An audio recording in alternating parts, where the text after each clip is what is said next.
কামিকা একাদশী ব্রতের মাহাত্ম্য কথা। শ্রাবণ কৃষ্ণপক্ষিয়া কামিকা একাদশীর কথা ব্রহ্মবৈবর্ত পুরাণে যুধিষ্ঠির শ্রীকৃষ্ণ সংবাদে বলা হয়েছে।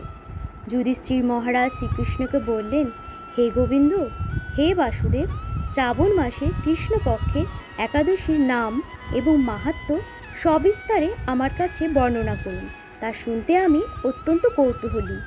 প্রত্যুত্তরে ভক্তবৎসল ভগবান শ্রীকৃষ্ণ বললেন, হে রাজন, পূর্বে দেবর্ষি নারদ প্রজাপতি ব্রহ্মাকে এই প্রশ্ন করলে তিনি যে উত্তর প্রদান করেছিলেন, আমি এখন সেই কথাই বলছি। আপনি মনোযোগ সহকারে তা শ্রবণ করুন। একসময় ব্রহ্মার কাছে ভক্তশ্রেষ্ঠ নারদ জিজ্ঞাসা করলেন, হে ভগবান, শ্রাবণ মাসের কৃষ্ণপক্ষিয়া একাদশীর নাম কি? এর আরাধ্য দেবতা কে? এই ব্রতের বিধি বা কিরকম এবং এই ব্রতের ফলে কি পুণ্য লাভ হয় তা সবিশেষ জানতে ইচ্ছা করি। আপনি কৃপা করে আমাকে তা জানালে আমার জীবন ধন্য হবে। শ্রী নারদের কথা শুনে ব্রহ্মা অত্যন্ত সন্তুষ্ট হলেন।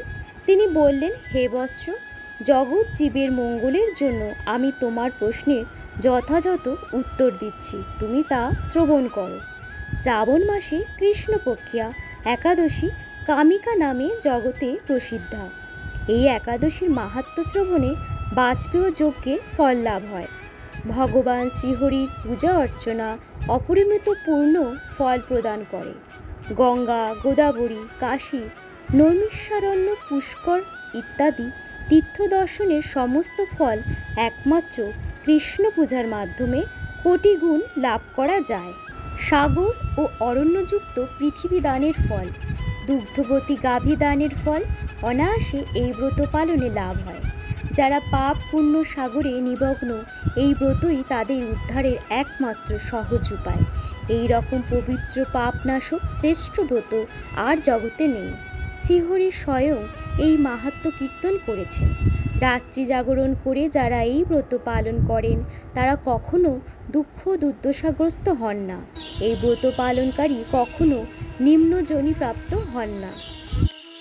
কেশবপ্রিয়া তুলসীপত্রে যিনি শ্রীহরির পূজা করেন পদ্মপাতায় জলের মতো, তিনি পাপে নির্লিপ্ত থাকেন। তুলসীপত্র দিয়ে বিষ্ণু পূজায় ভগবান যেমন সন্তুষ্ট হন, মণি মুক্তাদি মূল্যবান রত্নর মাধ্যমেও তেমন প্রীত হন না। যিনি কেশবকে তুলসী মঞ্জুরি দিয়ে পূজা করেন তার জন্মার্জিত সমস্ত পাপ ক্ষয় হয়ে যায়। এই প্রসঙ্গে ব্রহ্মা বললেন, হে নারদ, যিনি তুলসীকে প্রত্যক্ষ দর্শন করেন তার সকল পাপরাশি বিদূরিত হয়ে যায়। যিনি তাকে স্পর্শ করেন তার পাপ মলিন দেহ পবিত্র হয়। তাকে প্রণাম করলে সমস্ত রোগ দূর হয়। তাকে জল সিঞ্চন করলে যমও তার কাছে আসতে ভয় পান। শ্রীহরির চরণে তুলসী অর্পিত হলে ভগবত ভক্তি লাভ হয়। তাই হে কৃষ্ণ ভক্তি প্রদায়িনী, তোমায় প্রণাম করি।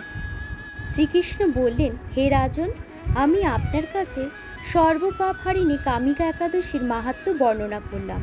অতএব যিনি ব্রহ্মহত্যা, ভ্রূণহত্যা, পাপ বিনাশিনী, মহাপুণ্য ফলদায়ী এই ব্রত পালন করবেন ও এই মাহাত্ম্য শ্রদ্ধা সহকারে পাঠ অথবা শ্রবণ করবেন, তিনি সর্বপাপ থেকে মুক্ত হয়ে বিষ্ণুলোকে গমন করবেন।